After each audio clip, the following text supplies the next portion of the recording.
dog, brushing your hair, or even going to the bathroom. All of these little things that we all take for granted. What if one day those things were all taken away from you and you couldn't do them? I have a mom, just like a lot of you guys. She's 5 feet tall, she has short red hair, and she's one of the most amazing and influential women I've ever met. She brushed my rat's nest hair when I was little. She taught me how to tie my shoes and how to read. But when I was 14 years old, the roles were switched, and I was the one who needed her, or she needed my help. When I was 14, like I said, about to enter high school, my mom pulled my siblings, so the ones that were still at home, so Spencer, Becky, and I aside, one at a time, and told us that she had officially been diagnosed with bipolar disorder.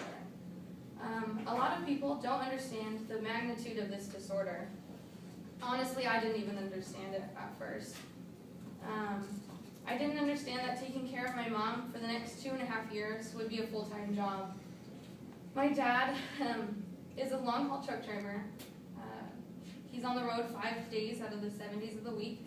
So those 5 days caring for my mom fell into mine, Spencer, and Becky's hands. Over the course of the next couple years, my mom tried over a dozen medication combinations, so trying to balance out the chemicals in her body. Some of the combinations made her really tired and dizzy, and so she couldn't get out of bed for days and weeks at a time. Some of the medication made her sad, so again, she wouldn't want to get out of bed because she was so sad and depressed. I remember the very worst one, which was right before she kind of started getting better. It took her ability to walk and talk, and anything that she would do normally took it away from her, and that's at the beginning of the speech. That's why I said, if that was taken away from you, what would you do? During all of that, Spencer, Becky, and myself would help her, and sometimes we would even have to force her to get out of bed, get dressed, brush her teeth, take a shower. We would have to force her to go into the living room and just sit and be there. And somehow we managed all of that as 14, 15, 16-year-olds. Along with all of that, my mom was in and out of mental institutions and hospitals. We would be home alone for weeks at a time. Back then I didn't really realize how bad it was getting around me because my brother really shielded me from all of the things that were really bad. When we would visit her in the hospital, we would just sit and talk to her about anything and everything, what she was thinking and what she was feeling. And when visiting hours were over, we would go home, which was about an hour and a half away from the hospital. We'd eat dinner, and we would go to bed. Spencer became like another father to me. He's my older brother, and he would make sure that me and Becky were always taken care of no matter what, and he would always take care of us before he even thought about taking care of himself. A couple days ago, while I was writing the speech, I decided to call my parents and kind of get their side and what they were thinking during these 2.5 years. And I asked my mom, and she actually can't remember anything from 2.5 years long.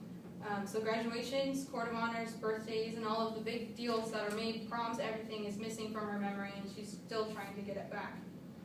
But what my dad said was really amazing. He told me that if it wasn't for Becky and Spencer and I helping during those years, they wouldn't have made it. He told me that us 3 teenage kids saved his marriage.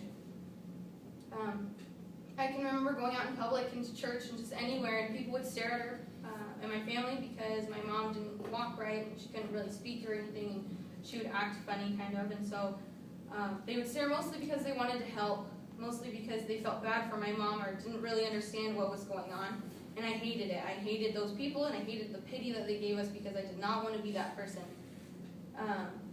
One day, I decided to stop caring altogether. I stood next to my mom with pride because she's my mom, and she's the most beautiful woman I've ever known. I remember one time my dad he just wrote it down on a little piece of paper. He wrote down a quote that he found from President Monson.